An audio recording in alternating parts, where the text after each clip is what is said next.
Hey, everybody out there in YouTube land. I'm going to talk to you about a few things today. People are dumb. That's just There are some people out there that are just dumb, and you can't do anything about it. You just go. It's kind of like that. When I was a kid, I saw this cup in a coffee cup that my dad had, and it always stuck with me. It's hard to soar like an eagle when you're stuck with turkeys like you. That's how I feel sometimes after this weekend. And I'll tell you about some of those little incidents. Um, I have like three different stories. One ends up being a good story, but the others, they're just dumb. So dumb. I don't know how else to say it. Where's your sign? Kind of dumb. If you ever heard that, if you don't, look it up. It's a funny little skit. But no other words to describe it. All right, I'm gonna tell you. I'm gonna get into it. It's story time with Mr. K, as the kids used to say or still do say when I go to tell a story. I got a couple stories for you. First of all, this weekend we were going down to Sherman, Texas. I'm not gonna tell you the place that we went to because they were dumb. They have an ad, and my wife sees the ad, and I don't know where she saw it, on Facebook or something, and it was for buying a car, and they're going to give you like $4,000 over your trade value. So I had a feeling there was something to it. I said, they ain't going to give us that much. Because we looked it up. We're not dumb. We looked it up. We saw what the Kelley Blue Book was. And they even said $4,000 over your Kelley Blue Book. The car that she has, being conservative, worth about $3,000. So 4,000 over $7,000. They're gonna take $7,000 off a new car? No. Not unless they get to keep rebates, and the rebates were like $5,000. But they might. But no. So we get there, and my wife says, "I want to see I want to find out what you're giving my trade." He takes pictures. He looks at the mileage. It is high mileage. I mean, we buy a car to drive it. I'm not one of those people who say, "Oh, we can't drive down there because that'll put too many miles on it." No, I bought it to drive it. I didn't buy it to set in my garage or my front yard or any place else to sit there. I bought it to drive it. So anyway, it's high mileage, and we knew that going in, and we did that with the Kelley Blue Book. We knew that, and when we checked it out. He said, "I'll give you $1,000 for it." So, well, what about this thing says we got a deal? Well, you got to meet certain requirements. Where's that say that in this ad? Well, it's in the fine print. Where's it at? Well, it's not really on the ad, but that's what we're going by. Well, then I guess there's nothing else to talk about. We get up, we walk out. He was kind of surprised we got up and walked out. Well, I don't know why, but we get up and walked out because I don't like being lied to. Neither does my wife. We get to the car. My wife and I are talking. We're not talking about going back in. We're talking about what's our next step. Do we really want a new car? Do we want to go somewhere else? I mean, what do we want to do? We're talking about that. We're not talking about staying there. Well, he comes out right after we get in the car. And I get it going because it's like 98 degrees and it's like 11 o'clock in the morning, 10 o'clock, something like that. So I get the car running and we're talking about it. I should have drove away and we could talk on the way. But he comes up, well, what kind of deal can I make you? My wife looked at me. What could we do? What would make you walk out of here in a new car? You keeping your word? Not doing this false advertising kind of garbage? So I said, nah, I think we'll just wait. I'm going to wait till we get down the road because I know a place that I've had good experience with. And it's called Hoyt Dodge in Durant. You ever in Durant, Oklahoma, you need a new car? Hoyt. Go to Hoyt. They do Dodge, Jeeps, I don't know what else. But go there. It's worth it. If it's even a long drive, it's worth it. I bought 2 cars there. My daughter bought a car there. My brother buys his cars there. Always happy with it. Plus, just a little secret between me and you. Tell them Wendell Kennedy sent you and I get $50. But even if they didn't give the $50, I think it's $50. But anyway, even if they didn't, I'd tell you, go there. Because the first car we ever bought there, my daughter had bought a car, and she was happy with the way that she was treated. We went there, and back in those days I had money because I wasn't teaching. I was owning my own business, and we had some money there. And anyway, we bought a truck, paid cash. They gave us a good deal. And we were happy with the way we were treated. Of course, anybody has cash, they're treated pretty nice, but anywhere you go. But still, I mean, we felt like we got a good deal. I told my wife, I said, why don't we just go to Hoyt? We were happy how we were treated there. If you really want a new car, let's go there and let's talk to them, see what they can do for us. We go there. We're there for a little bit. My wife told her 2 kinds of cars she's looking at that she'd like. One was a Dodge Durango, and one's a Dodge. I don't remember what she ended up getting, but it's a smaller, cheaper SUV. We walked out of there with a car, the first time I've ever done this in my life, a brand new car that we owe less than what it's worth, and didn't have to put anything down. There was rebates or things like that, but we financed it. I owe less than what it's worth. First time it's ever happened to me. Because as soon as you walk off the lot, it depreciates. Well, even with that, for a used car, I owe less than what it's worth. So I'm pretty happy with them. Oh heck, can't think of what it's called now. It's a small SUV, smaller SUV than a Durango, but it's a Dodge. But anyway, go to Hoyt, Hoyt, I believe is how you spell it. Maybe an E at the end, I don't remember, but I think it is an E. Hoyte, Hoyte. Go there, tell them Wendell Kennedy sent you. You'll be happy. That's a good story. After dealing with one of those turkeys, we went to Hoyt. Got good people. We were treated right from the time we were walked in. I told them, I'm just looking to see what we can do, what it would cost us. She looks at it. She tells us what it's going to cost us. We were happy with that. Sometimes you just got to go to the good people. I told my wife, next time we're looking for a car, we go to Hoyt first. And if they can't help us, we'll go somewhere else. But, hey, we're going to Hoyt first because I don't have to put up with this BS. Anyway, that's my good story. It turns out good anyway at the end. But don't listen to these nonsense. If they lie to you, go somewhere else. I don't care if you're buying a car, if you're buying shoes, if you're buying a candy bar. If they're going to lie to you, you don't know how many times they're going to lie to you. So just go somewhere else. All right. Next one I'm going to tell you about eBay. Called eBay. Here's why I called eBay. I had a week where my sales dropped dramatically. I have that sometimes. I don't know about you guys, but my eBay sales are up and down. One week I'll sell a few things. Next week it's like the doors are open and sales are flying out. So a week of slow sales don't scare me. But I had a week of slow sales, then a week of no sales. I went 7 days, no sales whatsoever. And I talked to a guy, 2 guys actually, they're friends of mine, and met them at the garage sales this weekend. One of them, I got him started on eBay, like maybe a month and a half ago. I know it's not been 2 months, but he started on eBay. He sells a lot of the same stuff I do.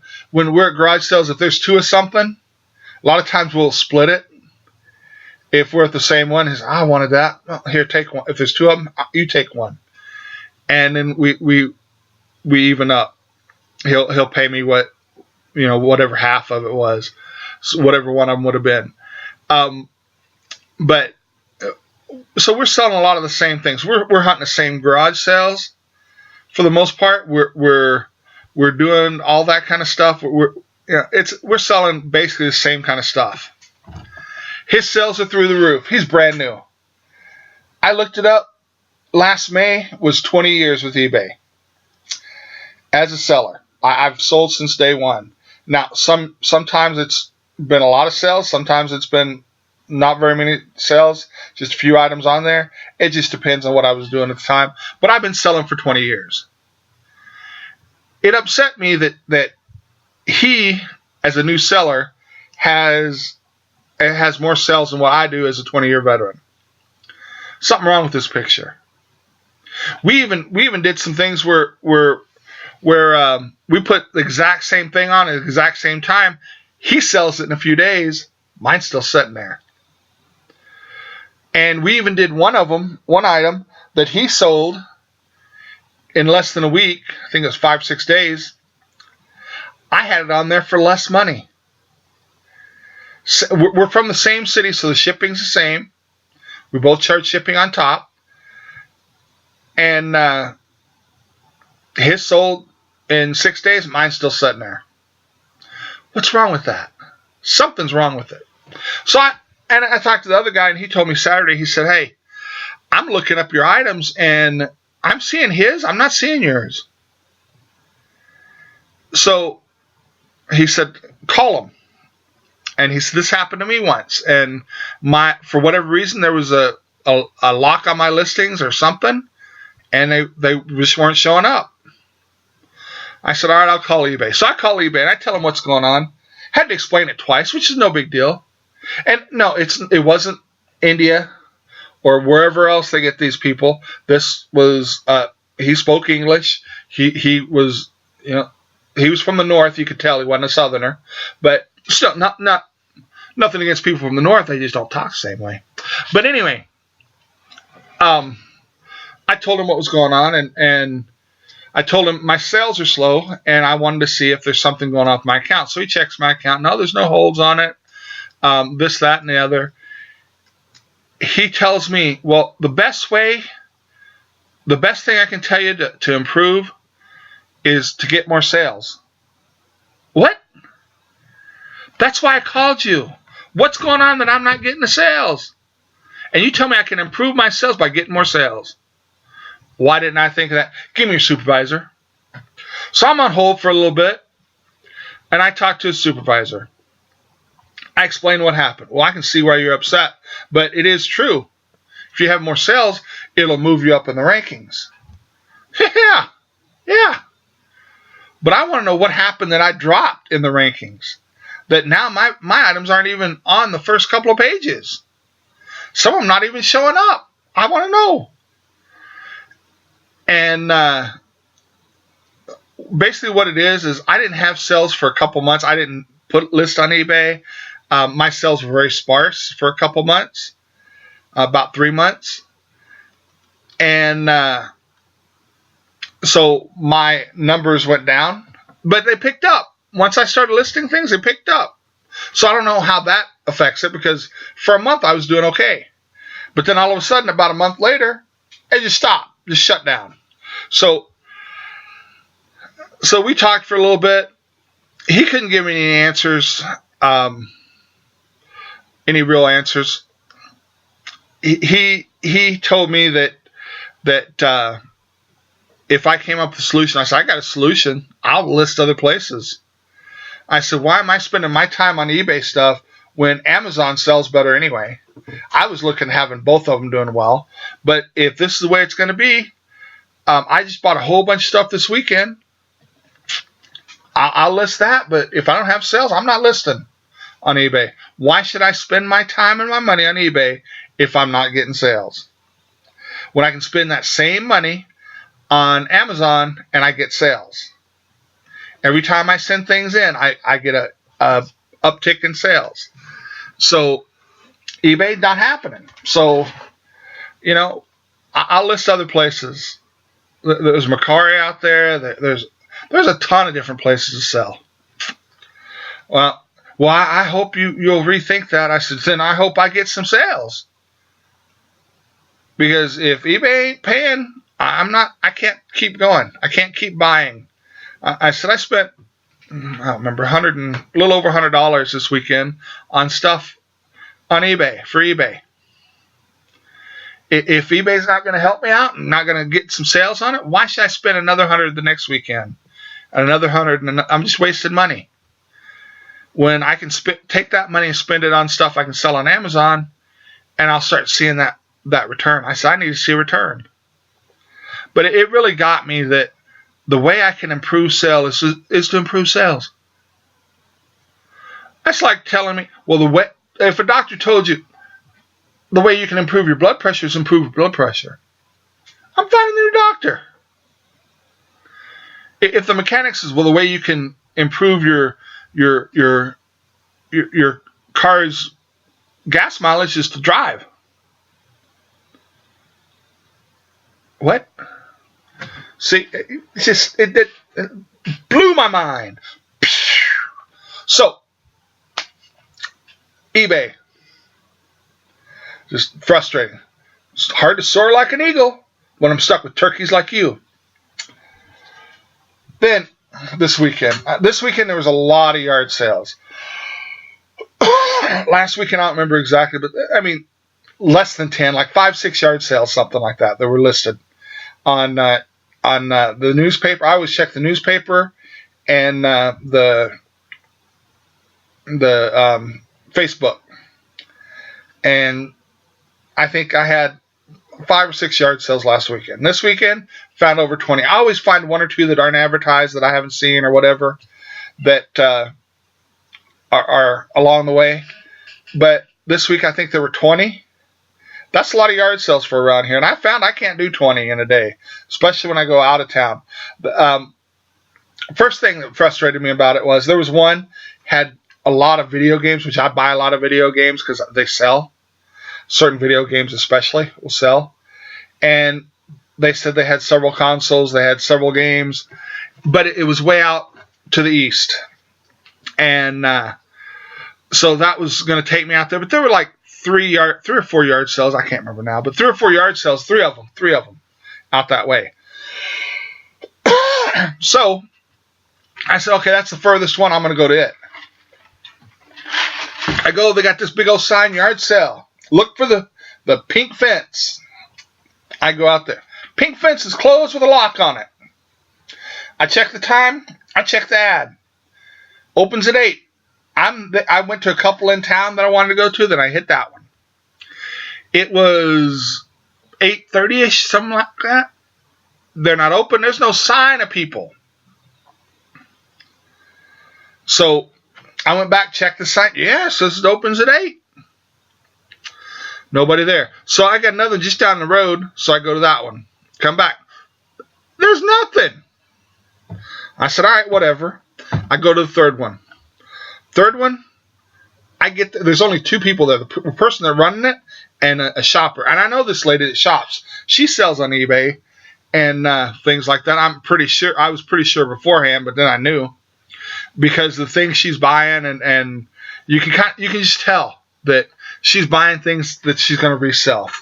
But anyway, she's buying some stuff, or she's talking to this lady, and it's one of those where there's no place to park close, so you got to park around the corner and then go up there. It's out in the middle of nowhere, but I go up, and they're in an argument, and I'm like, what the heck's going on here? And to the point that before I left, the neighbor called the police, and so the about 85-pound lady gets out of the police car and finds out if there's something going on. Which they weren't like, let's go Fist City kind of thing, but they were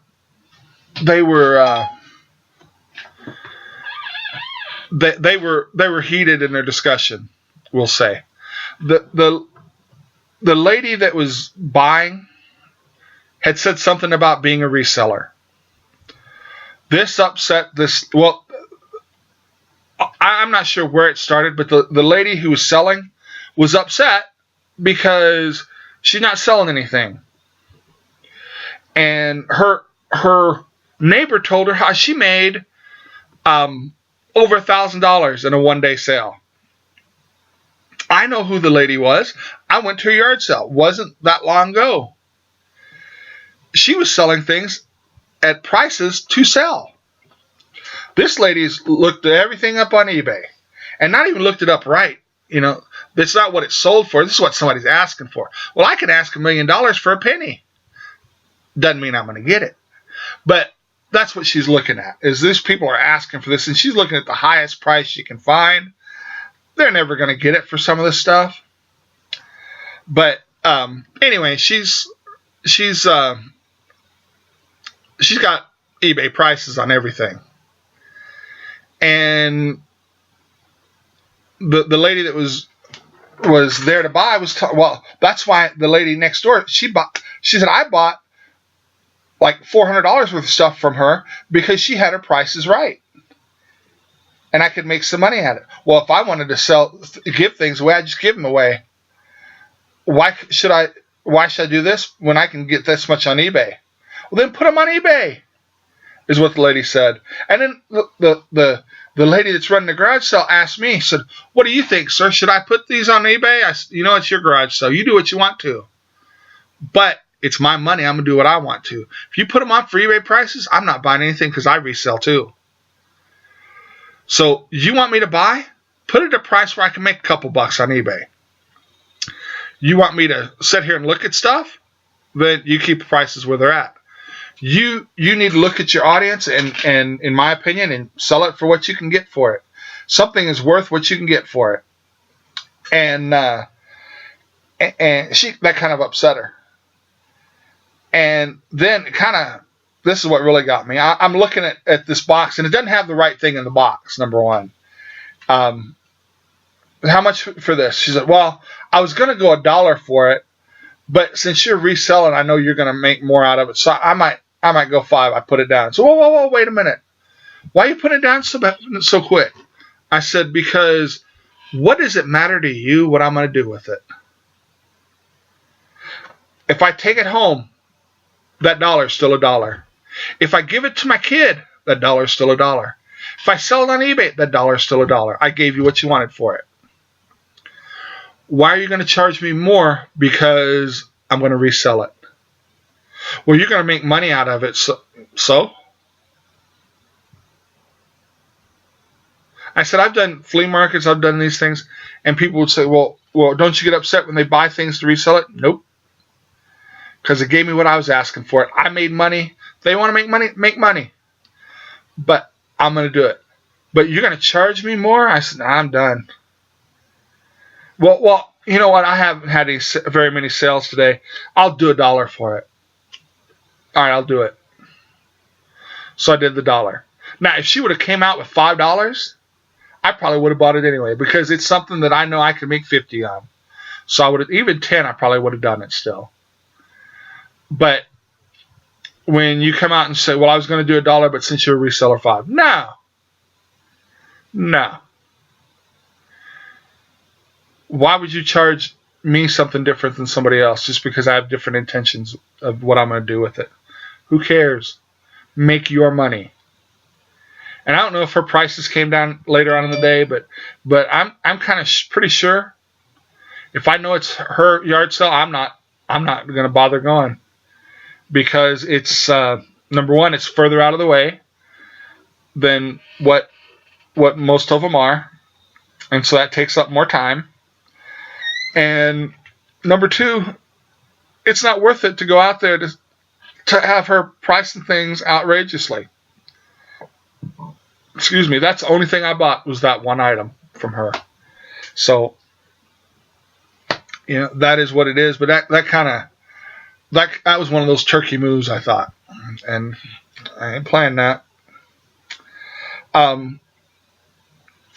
me know in the comments what you found that that people being a idiot/turkey in your life. Don't forget to like, subscribe, and share this video. Tell people about it. I'm trying to get my YouTube up, and thank you for all you people that came in and have subscribed.